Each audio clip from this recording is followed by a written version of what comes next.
My name is Peter Goetje. I'm a director of the Nordic Cochrane Center in Copenhagen and professor of research design and analysis at the University of Copenhagen.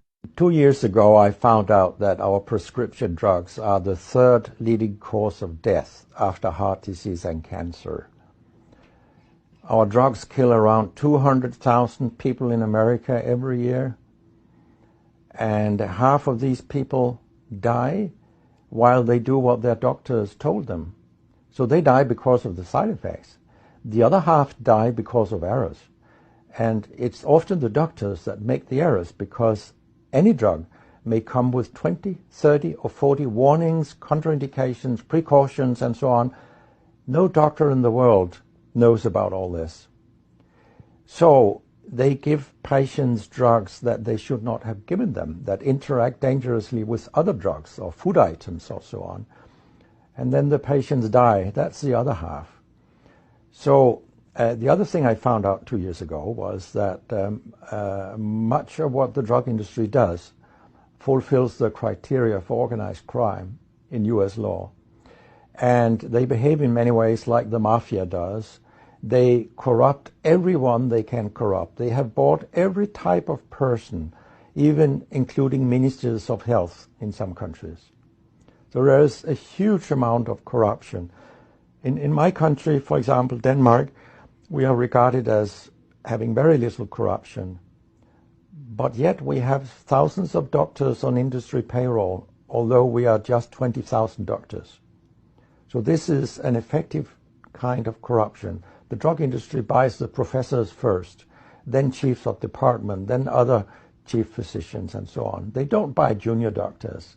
So when several thousands are on industry payroll, it's really, really bad. And that's why I wrote my book, Deadly Medicines and Organized Crime, How Big Pharma Has Corrupted Healthcare.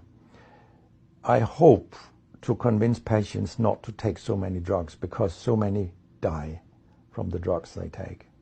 In my country, people take so many drugs that every single citizen can be in treatment with 1.5 drugs from they are born till they die. This is incredible. And drugs are not that helpful. And they kill very many of us. We know that. That's why drugs are the third major killer after heart disease and cancer. So what we need in the coming years is to take far fewer drugs than what we do currently. If we did that and we were careful, then we could live longer and live better lives. Because drugs have many side effects, and patients often don't realize that when they become worse, that it could be a side effect of the drug, which they continue taking because that's what their doctors tell them. So when I was a specialist in internal medicine, what I very often did was that I stopped a lot of drugs, particularly in elderly people, and it's quite revealing to see a bedridden elderly person come into your ward, and when you stop the drugs, I mean, that person becomes many years younger.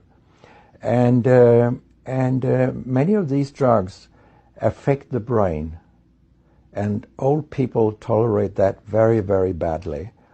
They fall, and when they break a hip, 1/4 of them die. And for example, antidepressant drugs are used in more than 10% of our elderly.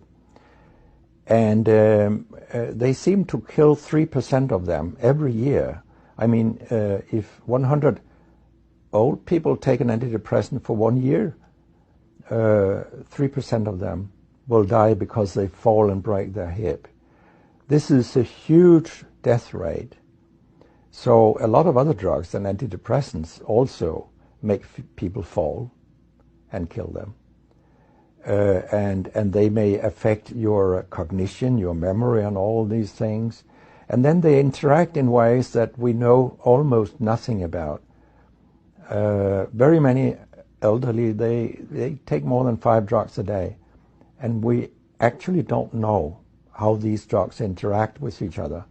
What we do know is that all drugs have many effects in the body, and some of them interact also in their metabolism. so that you can get a too high concentration of a drug if you take other drugs simultaneously. So we make a lot of harms that we don't even recognize. I have a pretty colorful collection of things people have called me during all these years. And sometimes journalists have asked me, why do you always look up controversy? And my reply is, I don't. Controversy looks me up, because it's not popular to tell the truth in healthcare. You will get a lot of enemies, because a lot of people make money on false premises, doctors and industry alike. And our drug regulators and our politicians, they are on board on this wagon. So very few people are independent of money in healthcare. And of course, I have attacked a lot of holy cows during my career, and people have screamed loudly. In a French journal, I was called a statistical masturbist because I showed with statistics that mammography screening didn't work and things like that. And I was even accused of scientific misconduct by the Association of the Danish Pharmaceutical Industry, which was completely ludicrous. It was harassment from beginning to end. They came with vague arguments that we cannot recognize the conclusions in your study, and they could have come up with numbers and said, these numbers are wrong. They didn't do anything. It was only harassment. It lasted 18 months, I think, the whole thing.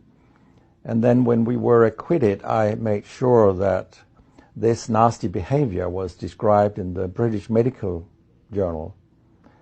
So after that, they haven't come so much after me, the Danish drug industry. And when my book about organized crime came out, they just lied about it, as they always do, that my examples were old, they went back 90 years and so on. But, you know, where I demonstrate that what the 10 biggest companies do is organized crime, these examples, they were from within the last 10 to 15 years. That's not old examples. And the crimes have increased because when crime pays, you will have more crime. That's how capitalism works.